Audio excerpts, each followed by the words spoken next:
Everybody, this is Wesley Scoville with from Blackfield Media, and today we have Justin Henry on the podcast. What's going on? How are you doing today? Good. How are you, man? Man, I'm great. Thanks for having me on. Yeah, for sure. Thanks for joining. Yeah, man. Well, I saw you guys reach out. I was like, you know what? I got to make this happen. Heck yeah. So, let's just get right into it, man. Like, I know you talk a lot about story, sharing your own story. Putting it out there. Right. So what is your story? Man, that's a loaded question, but my story goes back, I think it goes back to college days. Is pretty much where the entrepreneur journey started for me. Mm-hmm. For me, it was going to college, going to work. I got my degree in marketing. Okay. And I was a little lost going into college. I didn't absolutely know what I wanted. I think you're trying to figure yourself out then. 100%. I mean, rarely do you know where you're going or right, what you're doing. Right. And I think you at that age, you think you have it all figured out. You're like, 100%. I know what I want to do, know where I'm going. And went through different sales and marketing positions, man, just really trying to find me.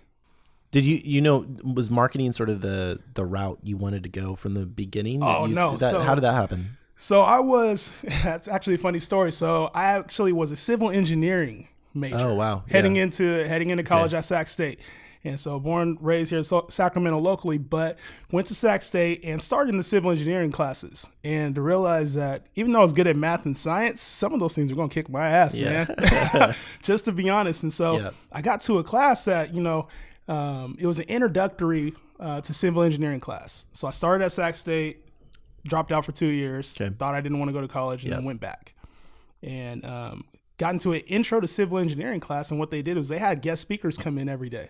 Mm-hmm. And I was like, this is not for me. But every single day, right next to me, there was a sign that said, are you interested in sports marketing? Really? Are you interested in sports marketing?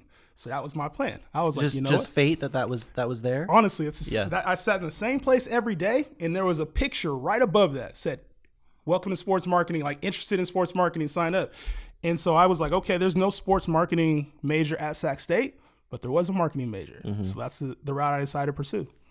Rad. So from there, where do you go? I mean, you've been heavily sort of on Instagram doing that. You're doing, is it Iger's Sac? I don't even know. Iger's of Sacramento. Yeah. So tell me about that, because you've been doing that for like how many years? No. So that actually came about just recently. Oh, really? Yeah. So a buddy of mine, Will Thompson, he actually recommended, he was like, hey, IG or Sac needs some help. Yeah. I know that you're pretty good at marketing. And for me, my Instagram journey just started last year. Yeah. Actually. Which we'll get to for sure. Yeah. So I actually, for me, it was just a way to kind of help get my message out there, get on the street. And I know marketing pretty well, so to speak, quote unquote.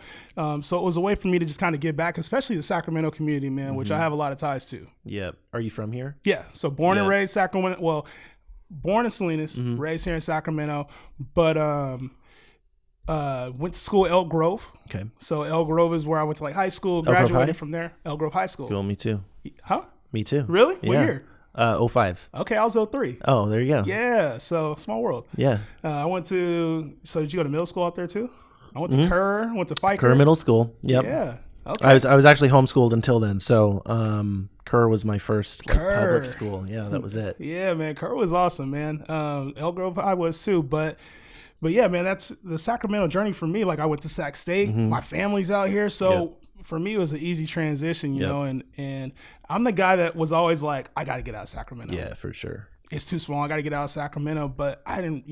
The more you're here, the more you realize how much this community has to offer. You realize what's actually here in the city and how much it's growing, how much it's building. And I think things like when the Golden One Center got here. 100%. And what they're going to do here in downtown Old Sac area, the plans for that, it's amazing and exciting to see what's coming here. Yep. So Emerge Marketing, how'd that come about? Yeah. So remember I was telling you about the sales and marketing positions. You probably were like, what's going on in that time period? I was a guy that could never hold a job down. Yeah. I wanted more. I would come in, bust my tail for 6 months, a year, and be like, what's next? How do I move up? And anytime I felt any type of ceiling, boom, I was looking for something else. Yeah. And so I decided to kind of actually change my mental going through that phase, because you get burnt out looking for different opportunities.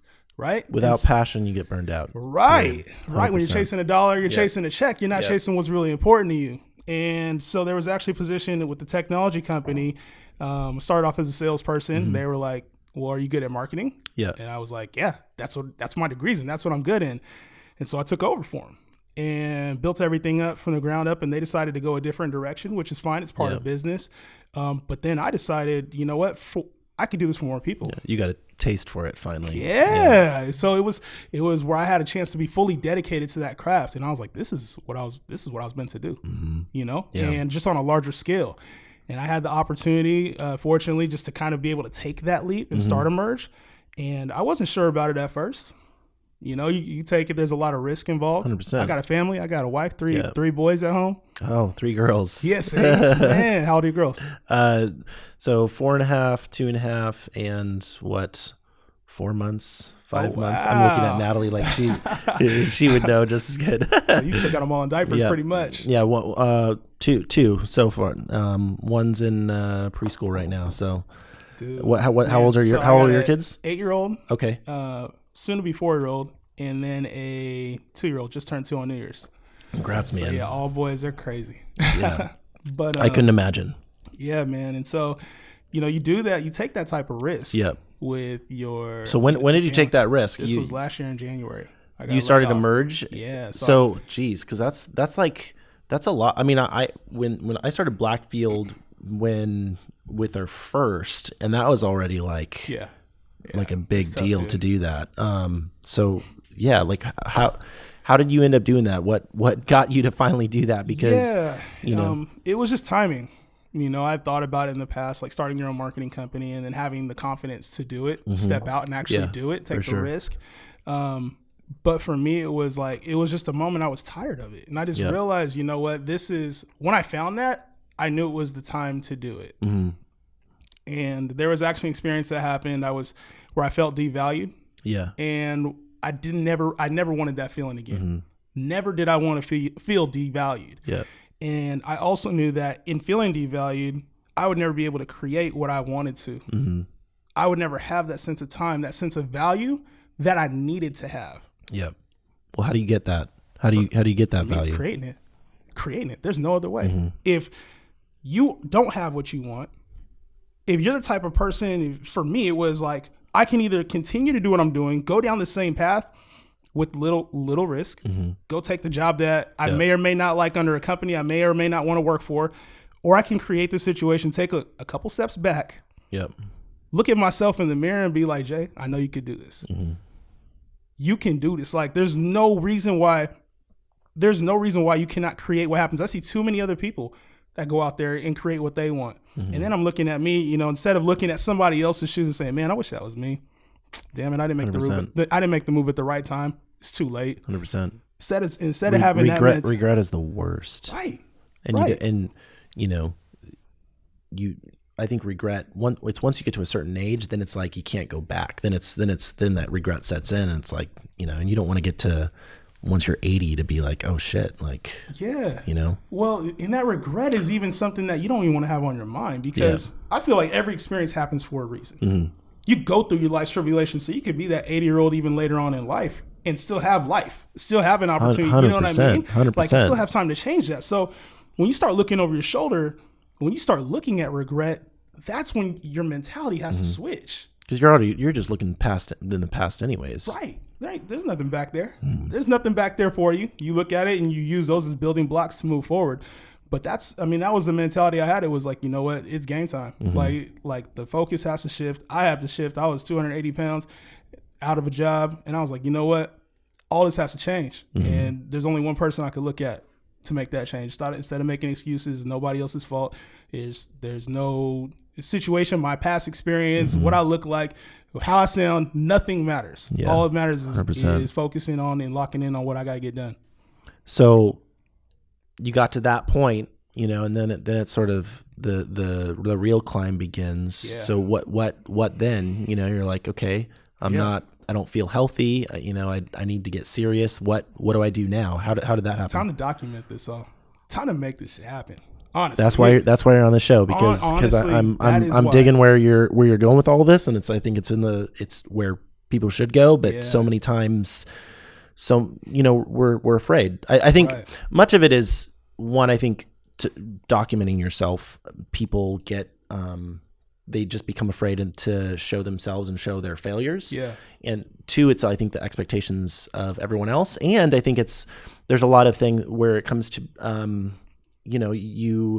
you don't want to act like you're boasting. Right. You don't. I think we've been told, you don't talk about money. You don't talk about all of these things. You need to be, humble and quiet. And humility only comes by not talking about yourself. Yeah. So let's hear that journey. That's really why you're here, is because I only recently started following. I don't know, sometime later last year, I think. Yeah. And I was like, dude, I think this guy gets it. So that's kind of what I want to hear about. Yeah. And that's, for me, I didn't know how to document that because I also thought about it in that same manner. I was on Facebook early on IG, and then it got to a point where I was like, I got a family, I got stuff that's more important to me, and it didn't have a purpose behind it. It was just me showing pictures of my family, and I had better things to do. Honestly, it was, I didn't need everybody in my life. I didn't want that. I didn't need attention. I just needed to focus on my family and me and figure that out. But you do need attention to be successful. You need attention, right? And I didn't think about it. And that's where we think about it in the wrong way. We think we're trying to gain attention just to be in the spotlight, when in reality it's like, dude, like how are people supposed to hire you if they don't know who you are? It's that don't talk to strangers. Like that branding component. You miss it. You miss it when you don't use it for what it's really for. Like I could have still continued to use it for family and friends, but my mentality, thinking about it, especially somebody in marketing, I should have been using that as a platform to connect, to network with other individuals like myself, help out somebody else. And that was really the purpose of it initially, was like, hey, I got to share my journey. I have to share this because I don't know what's going to happen. I literally was like, I got to get myself out there. I got to promote this. But then at the same time, like, I need this for me. I got to get this shit out of my system. Holding it back for too long. And I didn't know how. I didn't feel comfortable on video. I wasn't comfortable putting out videos or pictures of what I was doing every single day. But it got to a point where I was like, you know what? In order for this to work, I have to share this story, document it. And it also created a sense of accountability, especially like with the weight loss stuff. Yeah, because now it's like you got to put your actions where your words are. Right? I'm a type of person, man. I tell somebody I'm going to do something, I want to do it. Yeah, for sure. I want to prove somebody wrong. The person that's like, hey, he's not going to get it done. He's going to quit. I'm like, fuck you. I'm going to get it done. Exactly. Well, so how did you start then? If you're like, man, if someone's even looking like, hey, I'm sort of in that same position, I want to be able to go and do more and, make something of myself. Like how do you go from doing nothing to, actually getting the confidence to doing it? Right. Especially when you think you need, all the cameras and the microphones and all that fancy stuff. It starts way before that. It's an internal battle. And I think if you're in a place where you don't feel confident doing that, it takes a strong look at the mirror. And also the accountability is the biggest part. When you can eliminate any of the excuses that you have. I think it all stems from like, man, I can't do this because I don't have time. Man, I'm not in the right position. I'm not ready yet. I don't have time because I have a full-time job. Like there's ways to get that done on the outside of that time. And it may take sacrificing something that's very important to you. Like for me, I got 3 kids. I have a wife. And they feel a lot of this right now. Building a business, unfortunately, they are the ones who feel it. A lot of my friends. How do you deal with that? It's tough because you want to be there for them, and I think I have a bigger vision for that. And I'm so happy that my wife, my kids, they understand that too. And I try to spend what precious time I can with them, and put my all into those moments because I'm up at 4:00 in the morning heading for workout. I'm up till 2:00 at night working on client work. Like it's a grind, but I'm so thankful that they're there because, they're a support system for me. They're the reason why I even do all this. I could go sit and do what I wanted, but I want to be able to have more time with my wife, more time with my kids. And the only way to do that is maybe to sacrifice this portion of my life, whether that's 5, 10, 15, 20, I don't know the time period. But the only way to get that done is to build something where I can have that freedom. You got to kind of eat shit now. Exactly. As Gary says. The Gary motto, eat man. Caviar for the rest of your life, which is really the motto I've kind of taken because I realize like, you have to put that upfront work. It doesn't, you can, if you don't put 100% in up front and do that, you're not going to be able to build it, or it's going to take too long. And by the time you get there, it's just going to be, you're losing opportunity. Yeah, there. and when you can't go all in on something, you put half efforts toward it, you dedicate half time towards it, and it doesn't feel like it's yours. Yeah, for sure. It feels like it's something you're kind of working on the side, or you may want to do it. It's happening to you rather than you being the one that affects it. Right. And so when you put your all behind it, it just creates a different sense of urgency. For me, it was like, this cannot fail. I cannot fail. And even if it does fail, I need to find a way to fix it immediately. Yeah, for sure. And I think anybody that's going through a spot where they're like, you know what, I have a job right now, but I don't want to do this. If you're the type of person that can work on it and stay up till whatever time and wake up early enough to work on it, do it. Do it. Like, do you think it's better that someone quits their job and goes full into what they're doing? And that was my next point, is that no matter what, like, it depends on you. Because if you have a situation where, hey, you saved up some money, you can take a risk for 6 to 12 months. You got to be smart about it, calculated. But then at the same time, you can't just go ahead in it if you don't have a plan. There's a lot of risk associated with quitting your job. Yep. And if you truly want to make it, yes, there is a way. You can find happiness in doing that, then it's the right move. Yeah. If it creates a sense of peace around you, I believe that's the right move. But if you're doing it to I need to make more money, so the reason I'm going to quit my job is because I'm going to become a millionaire in a year. Yeah. That's the wrong end game. Yeah. And the percentages of that happening is like, there's only so many, Instagrams and out there, right? Like, so I think talk about that, like, it is, because it has to be a heart thing. It has to be 100%, what makes you happy and what you feel like is the right move. Right. But the reality is doing something like this takes a long time. And if anything, it's like, what does Tony Robbins says? Tony Robbins says, we overestimate what we can do in a month and we underestimate what we can do in a year. So what has that journey been like as you've, because you're sort of at the starting line. I feel like I'm just at the starting line. So what is that? How do you get through that? This time of sort of, eating shit. Yeah. And I think when you have a bigger picture, the big picture speaks for itself. So you can find little wins, little things to sit on. But I think when just starting out, I feel like this isn't something that I wanted to do to get famous in a year, to build a business in a year, to have income in a year. It was more of a bigger purpose for me. I know I have my family that I want to be there for. And so that's the bigger vision. But I think starting off, anybody that's looking in that first year, that first 5 years, whatever it is, you have to know that there's a small chance that you're actually going to make it to where you want to get to. 100%. And especially in that first month or 6 months, like you mentioned. Yeah. But when you put your all into it, I think that you're surprised. Like, I don't know how many hours I'm putting in, honestly, but I know that eventually it's going to pay off to where it needs to. Yeah. It's like, it reminds me of when Arnold Schwarzenegger always would talk about, he didn't start counting his bench presses. He only started counting once it actually started to really hurt. Starts to hurt, man. Once it starts to matter. And I think being in where we're at, you can't focus on, like, it's been 6 months, it's been 12 months. I talk about this thing called microscopic telescopic. And so I think that one of the things that's really easy to do is to look down and look at yourself. What am I doing today? Why isn't it working this moment? Microscopic vision, right? You're looking down into a little tiny fragment of whatever you're looking into. In your scope, you can't see anything outside of that. Once you put your head down, all you see is what's in the little microscope. And it's probably something really small and irrelevant that you're analyzing and breaking down for no reason. Yeah. Right? But then you got a telescopic view. Right? There's a bigger picture out there. You're looking at a moon, you're looking at whatever you see through a telescope, right? But you're looking out at that vision. You can't see that. You can't actually touch it. Yep. You have to imagine that it's there and so believe. You're in that tunnel. It's that light at the end of the tunnel, but you have it's still around a curve or maybe around 50 curves. You have to believe that it's there. And you have to know that, okay, I'm putting in the work right now because that light at the end of the tunnel is there, because 100%. That view is there, man. And that's, for me, I think that's the bigger picture is when you know that that's what you're working towards, none of the other small shit matters. Yeah. That's all irrelevant. Do you think that's sort of the problem that people have and why they end up giving up is because they don't have some longer term vision which drives them? I think when you are not true to yourself, that's when things start to happen. You start looking over your shoulder. You're like, you know what? I need to start doing what this person's doing because that's how they did it. Yep.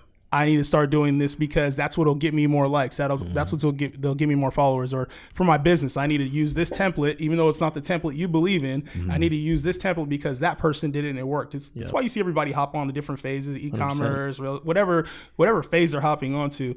But when you're able to take it, you're like, you know what, this is me. This is who I am. This is what I identify with. That's a passion thing. Yep. When you're doing it for the right reasons, it makes sense. And I think that's probably why you saw what I was doing, or whoever sees what I'm doing, or when you look at other people, I look at what you're doing. You know, I look at what others are doing in their respective fields. That you start to see why they're in the position that they are.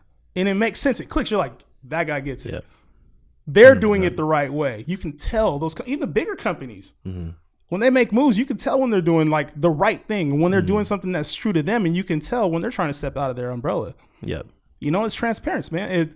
You can see it's clearly. It was kind of like, Gillette on their misstep. It was like, not a bad message, but, didn't make sense because, one moment you're telling, men that you're the best, so you deserve the best. Yep. And then another moment it's like, you guys mostly suck. And so you need to like kind of change.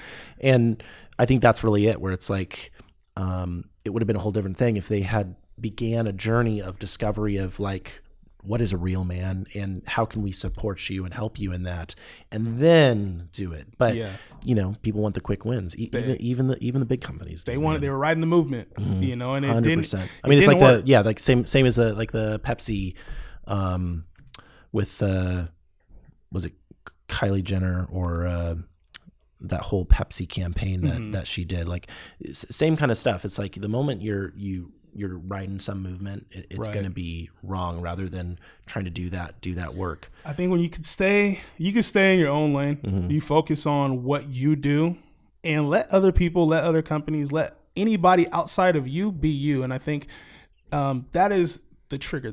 I call it unlocking greatness. That's the unlock. So what's that about? Because obviously it's on your Instagram. You talk about it all the time. There's posts where that's there. What is that about? That's just my mantra. So for me, unlocking greatness, because I feel that every person brings something unique to the table, no matter who they are, no matter what it is. Every person, whether it's something creative, whether it's something unique that you do, you're unlike any other person. There's however many billion people in the world. Like we're all of our DNA is coded differently. Yep. Right? So I don't breathe the same way you do. I don't talk the same way you do, but I bring something different to the table and you bring something different to the table. Where most people don't think that, right? Like most people think like, I'm just me. There's nothing exciting about my life. How am I supposed to document? And I think that's the hardest part to get across. Like, cause I've run into several people in the creative fields, technical fields, and it's easy to put your head down, do what you do, or try to look over your shoulder and compare yourself to somebody else. But what you bring to the table is unique because your experience is unlike anybody else's. And that's why I think you mentioned the share your story thing. That's why it's so important to share your story. Because even if that's not what you make a lifestyle, say that's not your business or you don't become an entrepreneur, still share it. Yeah. Because people need to hear it. It's going to help somebody out there. Somebody out there either will identify with something you said, something you did, a post you did, or whatever the message is. They'll be able to identify that, and it helps. So like on my weight loss journey, man, I was doing it really just to get in shape. Had some health concerns myself. I was 280 pounds and it got to a point I was like, man, I want to see my kids, I had got down and thought, I don't care about my weight, but it got to a point where I was like, eventually I want to see my grandkids, man. Like that's important to me. 100%. That shit is important to me, like family and seeing that through. So it was a health journey I started and I had no clue, honestly, no clue where that was going. Like just started, I posted about it, posted in the gym, and I got with a buddy of mine. He was that accountability partner. And then when he actually dove off for a little bit and I just kept stuck to it, And so as that process played out, I was like, okay, if I lose like 30 pounds, I'm gonna be good. I was 280. So I was thinking like 245, 250 by the end of the year. That's a lot of weight, right? Yeah. Feel good about that shit. But it got to a point where I did that in like 2 mons, 3 months. I was like, dude, how far can this go? Yeah. My buddy Isaiah, he was like, hey, he posted, he was like 215 is the goal next summer. Yeah. And I was like, man, there's no way in hell I'll be 215. Like, that's not me. That's not my frame. Yeah. That's not my size. I haven't been that since college, high school. Yeah. And come November, 7 months down the line, I lost 65 pounds, bro. 215. Nuts, man. Like changed my whole demeanor, changed my whole the stature, the way I carry myself, man. It's like losing a person, you know, losing my kids right off of me, right? Yeah. And it's such an amazing feeling when you can go and you can share that journey, because not only did that journey help me out, help my people around me, you don't realize how many people come up to you and say, dude, that was inspiring. That helped me get to a level that I needed to get to. Yeah. I get people that reach out to me, man, Justin, I just dropped 30 pounds in the last 6 months, dude. Thank you for your post. Justin, the last 2 months I got healthy. I was injured and now I'm feeling a lot better, man. Thank you. And like, that means a lot. That means the world, like that makes it almost worth it. That's right? the exact reason why you do it. Yeah. So there's no other reason why. Did it start out just trying to lose a few pounds and it became what? Do you feel like it's a lifestyle now? Yeah. Was that the intent originally? The intent was, so the way it all started, honestly, I started when I got laid off. I was like, all right, let me get in the gym. Went for a week, stopped. Went for a day, stopped. And then a buddy of mine, we were sitting at dinner and we were like, hey, let's lose weight. We were like sitting over a beer and some tacos, you know. We're like, we'll start tomorrow. And so we started, and it started to feel good. We were in there for like 2-3 weeks, and we were going like twice a day or twice a week. I was twice a day. No, we were killing going it. like twice a week. And I was like, hey, let's kick it up a notch. Yeah. Started feeling good. Let's kick it up a notch. We started going 5 days a week. And he was an ex-military dude, so he was like, all right, let's get into it. About 2 months in is when I started seeing results. And I was like, hey, let's start a 12-week challenge with some of my buddies. Right? So we started challenges, about 4 of us. And then over the next 12 weeks, we lost over 100 pounds combined. Killed it, man. And for me, that was enough. Like, inspiring enough. We did another 12-week challenge. It wasn't as successful, but it was like, it became ingrained in me. Like, dude, this is who I can't get back. I'll never be that again. Like, never. I can't carry that much weight. Like, brings you down mentally, physically, emotionally. Like, well, that was my next question is psychologically the act of being somewhere you don't want to be and going through that hard work almost every single day. How does that help you from a psychological standpoint to really with family and business and all of that? It's not easy. I think there's people out there that preach positive mindset all the time, 100%, 24/7. If you're not self-motivated, you can't do it. But I got to lean on people. I'm the type of person where, I'm pretty positive, pretty headstrong, but at the same time, like, I go through my moments. You're like, what am I doing? Am I doing this for the right reasons? Like, you just there's those moments of self-doubt, and then you look at the bigger picture. You have others around you in your circle that help you remember your big picture. My buddy of mine, David Gonzalez. So we go and we talk, and there's times where we go back and forth, but at the same time, I know we're trying to push to the same level. Yeah. And so, for me, that's important. It's important to have a strong team around you. My family, they bring it back home for me a lot of times. My son even does that. Yeah. Talk to me, hey, Dad, I love what you're doing, man. I see you. I'm looking you. How does that make you feel? That's like, for me, that's what it's all about. He sees me pushing. I tell him all the time, hey, you got to push. He wants to play NBA, and I'm like, he's gonna make it. I think he's gonna make it. He's a talented player, but he looks at me, and I'm like, if I'm telling him, hey, go work harder, go push harder, go take that extra jump shot. I'm telling you this because I know you're talented enough, even though I'm hard on you. I know you're talented enough, take it to the next level. If I'm pushing him in that direction, give me 5 more push-ups after I know he's dead tired, and I can't do that myself, 100%. What does that message say? Yep. So those are the reasons why I get up, man. Those are the reasons why this all means everything to me, man. So let's go back, about a year when you started. Did you pretty much start Emerge and sort of, social post, your sort of social media journey at the similar time? Yeah, they were almost simultaneous. Actually, there was a post before that on LinkedIn. I started to kind of get out of my shell, the social media shell, a little bit earlier than that. And it was part of this 4-and-4 challenge on LinkedIn. And video kind of went like semi-viral on LinkedIn because it was me just like sharing it. Yeah.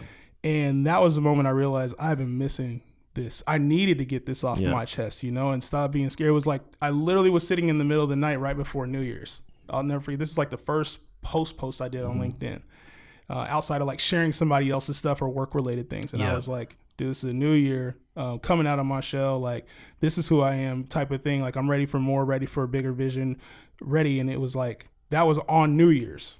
And then so I made a couple posts, couple videos. And then over that time, I was like, dude, I got to get back on IG. I got to get on Facebook. I got to connect. I got to reestablish my network and build this brand and not just emerge. I got to do this for me. So let's move forward a little bit. So Content 365. Yes. What's that all about? You started that pretty much January 1? That was January 1. And that's an accountability thing.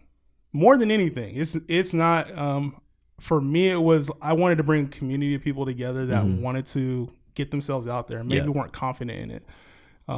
And for me, content 365, you struggle to find content every day. Yeah. Unless you have pictures stocked up, ready to go, it can be a challenge. Yeah. Creating content, shooting video, taking the right pictures. If you don't want to take a picture of yourself, you know, and we know that here, you know, it's all we do. It's content. Create content, right? And so knowing how to do it, knowing what to post and making sure it stays true and authentic and it doesn't go dry can be challenging, especially 365 days. But that's my goal, is to put out content that is me, content that can reach and then inspire others to do the same. So I got a buddy of mine, his name's Prodify US, Troy Stamps.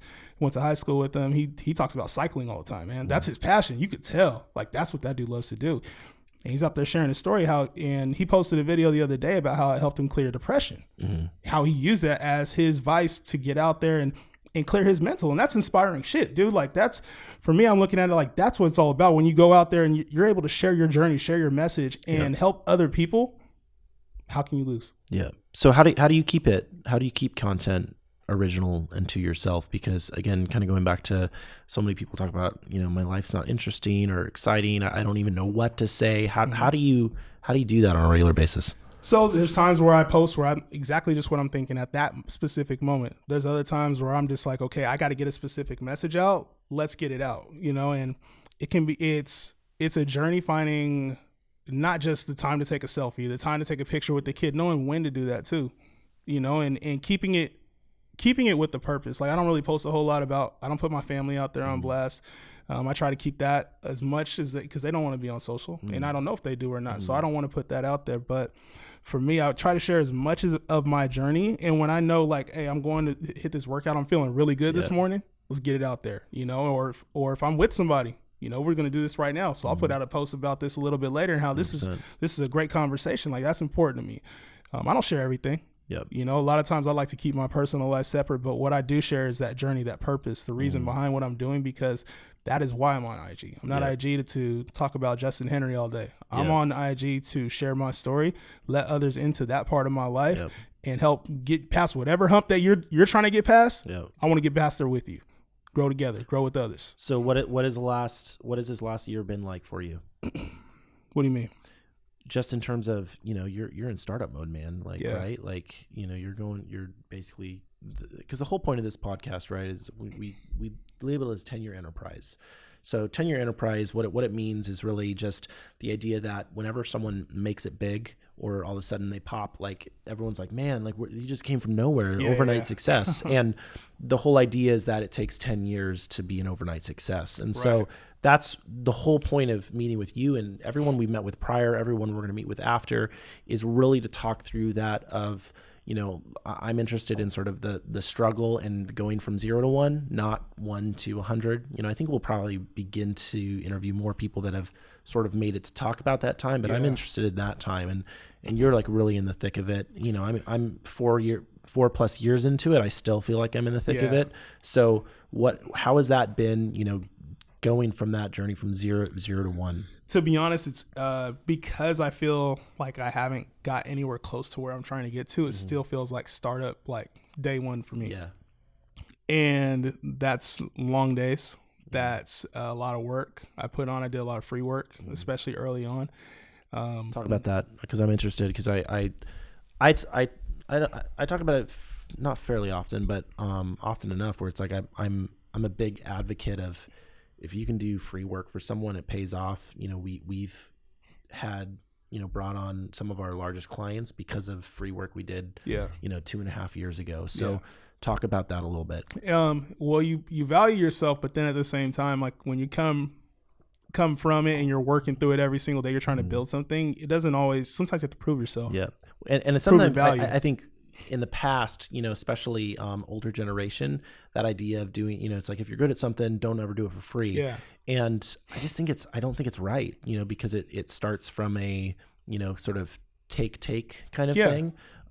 So anyways, I kind of interrupted you, but. So no, it's all good, because for me, it's kind of like the draft pick.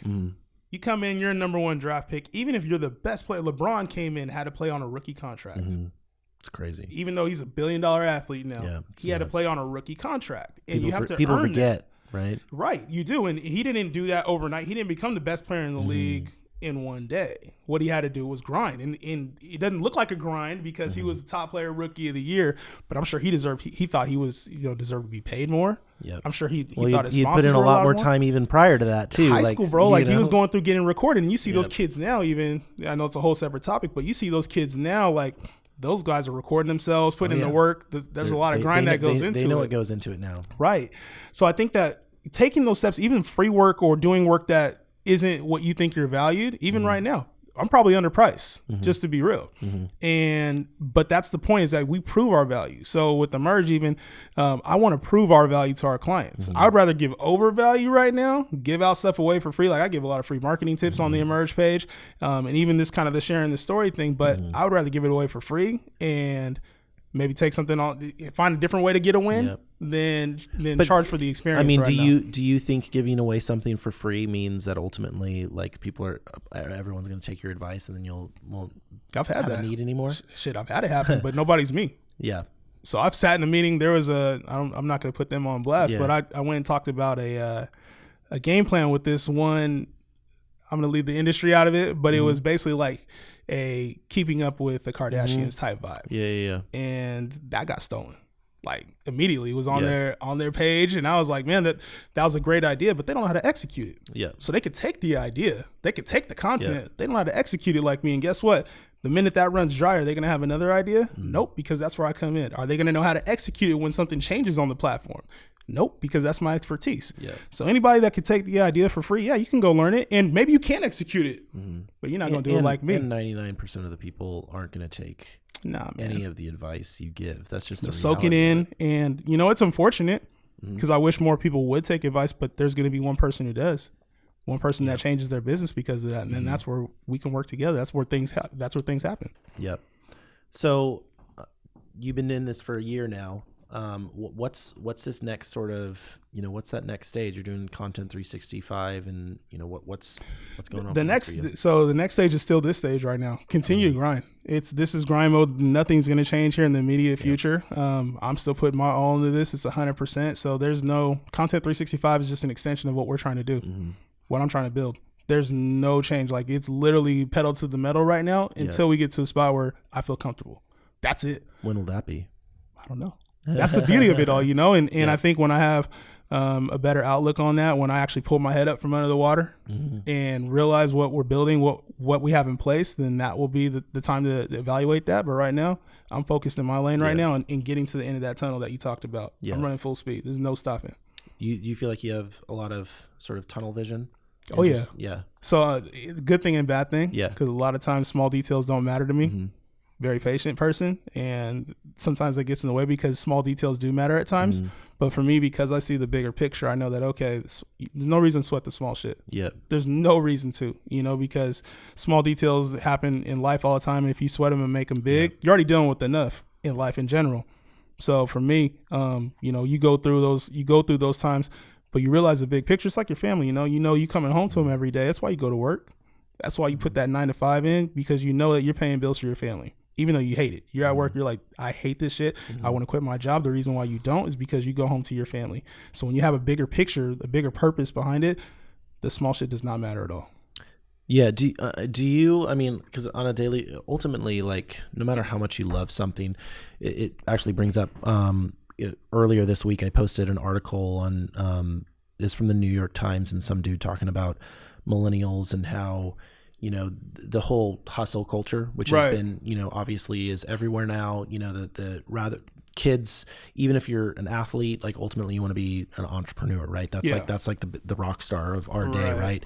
And it was kind of interesting because most people these days are talking about, how millennials are lazy, but now it sounds like, it's changing where now they work too much. So, there's always pendulum swing. But one of the things he talked about in this article, which I really disagree with, but he's really talking about how people are pretending to like their jobs, and even though they're working, crazy hours. And for me, it's like I work a crazy amount of hours, and I've been doing it for quite some time now, but I love it. I love it, and even though it sucks most days, like those small wins. Yeah, that's great. But like most days it sucks. So, how do you look at that? Because I'm really interested in, this idea of, you're going to have larger corporations or everything sort of, usurp that idea and take the whole hustle culture to a weird place where it's not authentic and real.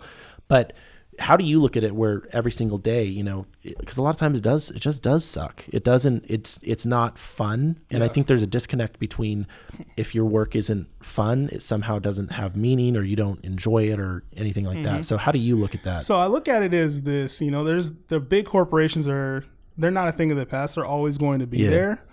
But the entrepreneur culture is arriving now because I think that social media has created a window for people to realize and see that there is opportunity outside of there. You can build a brand now. You can build a network of however many 100,000 people, 1 million people watching what you're doing. You can create a personal brand that reaches a lot further, the same reach as these businesses have. And I think that's what's changed here. That's changed the dynamic of how you can view yourself. You couldn't always do that before. In order to get visibility, you had to go do something really crazy, had to be on TV, had to be on an ad, but social media has provided a platform. Now you can go and you can follow somebody's every single steps, every single move and see what they do. You can interact and build a following, build a community that supports what you do. And now they're going to be receptive of anything you have to provide. Once you built that trust and trust, that trust, man, it's huge. That's the key thing too. It is. And so, okay, these big brands, sometimes you can't trust them. They've done something. They're like, man, I'm never messing with them again. But now you have that small business owner who used to just be on the corner. They used to just have their own little shop. You trusted them. You knew what kind of food you were going to get. Now they can put that onto social media or now even in regular businesses now, a marketing person or artist, there's a lot more of a reach. You can build your own business now. So I think because of that, the mentality has changed. And for millennials in general, they looked at us as lazy because I think that the disconnect between millennials and our older generation is that there had to be a certain way you did it. And and their version of eat shit was go through 30 years. Our version of eat shit now is cut in half because you can reach your potential. And not everybody has that same mentality. Not everybody is real about that though. Not everybody has the dedication to say, I'm really going to take 5 years, take that time to change my life. Because you can do a lot of damage. 5 years from now, I can't imagine. I hope to see what that is. What that looks like. I can't wait. That's great because I think it's this. People are always the same. It's the same. Like times change, things change, but people always figure it out in different ways, and you have to. The previous generation is always going to look back or look, forward and be like, you're not doing it right. This isn't, and the world has changed so much. Do you kind of think like, these days, is there an excuse to not, create something, to make something of yourself, is with how social media is? Yeah, there is. If that's not what you want to do. Yeah. Honestly, if you don't want to put yourself out there, don't. If you don't want to share your journey, if you want to use those platforms for what they are and it's not for everybody. Entrepreneurship's not for everybody, and everybody that has a dream or gets sick of their job doesn't need to be an entrepreneur. But the people that have that ingrained in them, the people that have no quit in them, the people that want to do more and don't care about what others think of them, there's a place for you on social. And if you're not using that platform to his advantage, you're losing right now. You have to be using that in your advantage right now at this time period. How do you find that though to that kid that's 15 that understands that maybe the sort of traditional path isn't for him? How does he find entrepreneurship, even though everyone's kind of doing it, but I don't know if it's for me or not. I think that life has to take place, and you hear the message enough, something will tick with you. An experience will change your life. I don't think it's something that everybody just jumps into. There, you have the person who's always been an entrepreneur their whole life, always had the sales skills, always had the slick mouth, always had the want to do more. You have that. But then there's other entrepreneurs out there who don't have that in them. Right? They're a different type of entrepreneur. You have the entrepreneur who is, I'm going to go get it myself. I could do whatever. I could sell whatever to whoever. Then you have a different type of entrepreneur, somebody who may have a vision, somebody who may be a little bit more reserved, but can still execute it the same way. And then you have probably a combination of both. Which is probably me. Like that was, I didn't recognize, the entrepreneurial nature that I had. What was your moment? What was the moment you realized, all right, I'm ready to go? I think it was finally, well, it was an opportunity that I had, with another company that I had worked with, and which was really my first client. And it got to the point where it was just like, I can do this differently. And I'm just tired of, having to wait for someone to approve. Enough's enough. Yeah, enough's enough. And for me, it was like, okay, that's it. Yep. And then it was literally, I had a business within a week of that thought, and I just started running. See, man, and I think that's the beauty of it is it's for everybody. It's not going to be, I know exactly when I need to start, but the minute you're like, I'm done with this, is the minute you have enough momentum to get going. Yeah. I just realized I wasn't where I was at. I wasn't able to take responsibility for myself, and I hadn't been doing that, and because that's the biggest thing. Like I think I was really lazy in many ways because I didn't, not just the passion, but also I wasn't taking responsibility. I was letting someone else take the responsibility. And I was finally like, it's time that I do that. I take that responsibility, and I need to run with it, because this isn't going to help anyone, And so it seemed like there was almost a point for you. And I think that a lot of people share this, is that they want to be helpful. When you live in life and you want to help out other people, you want to be the person that's like, man, this person helped me out. Thank you. But you lack the one thing that you may be lacking, or you were lacking at that time, was enough about yourself. Yep. Self-care, self-awareness, and being because you think it's selfish. I for a very long time, I sort of ignored my business nature, business side of things, because I always thought it was, it was either boasting or caring too much about myself. But I realized that until I did that, I couldn't do anything for anyone. Right. And so ultimately it just became laziness, because until the right opportunity comes, I'm not going to do anything. And it's just a wrong mentality. It is, because you have to take care of you. You are essential to taking care of other people. Because if you can't help yourself, there's no way you can be authentic and help somebody else. 100%. And so, I do that a little bit with my son. I'm proud of him. So I put some of his clips out there as his basketball clips. And some may view that as like, man, you're promoting your son. That's just me as a happy dad and getting his self-confidence. And that's what I want to do.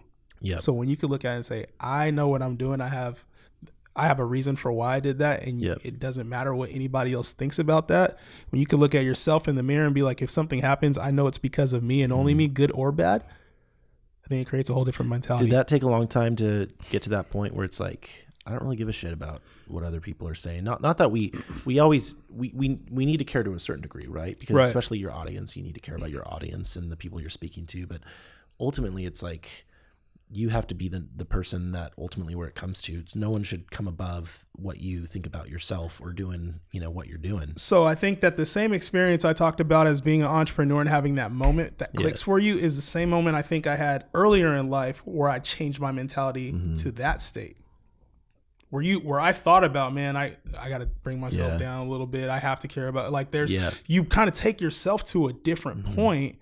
And there's an instance, I remember the exact instance that happened. Yeah. I was working for a bank at the time and just drove down every day. And I was like, man, maybe I need to do things differently. Maybe were your I need to change. Expectations lower? It was that? Yes. So I lowered the bar for myself. I was like, you know what? Maybe I need to go to a regular job. Maybe I need to play my role a little bit more, because I have that, a type of mentality where I want to do it. I want to be a leader. I want to show others how to do it. I'm a coach by nature. I would say is my personality. I'm a coach by nature, somebody who's always motivating, but I like to do things in a way that I think that I can help others out. Right. And so when I have my focus, it got to a point where I was like, you know what? I'm getting beat down right now. My ideas are getting shot down because I had somebody else that was telling me, no, don't do it that way. Don't do it this way. You can't do that. A lot of negative towards me. And I soaked it in. And I said, you know what? Maybe I'm the problem. Yeah. What I didn't realize was that I'm not the problem. I just bring a different skill set to the table. Yeah. And so I had to learn to embrace those things that I'm good at and that I'm bad at. Because a lot of times I didn't like hearing that I was bad at things. Wait, I mean, who does? Right. Well, there's some people who can take it, and then there's others who can't take it. Well, I mean, but again, you have to go through that journey to be able to finally actually want those things. Yes. Like, I'm more interested in like, okay, because one, I do think you need to focus on what you're good at and don't give a shit about what you're bad at for sure. But you also have to come to a place where you just want to be criticized, especially for the things you are good at, and how can you actually get better?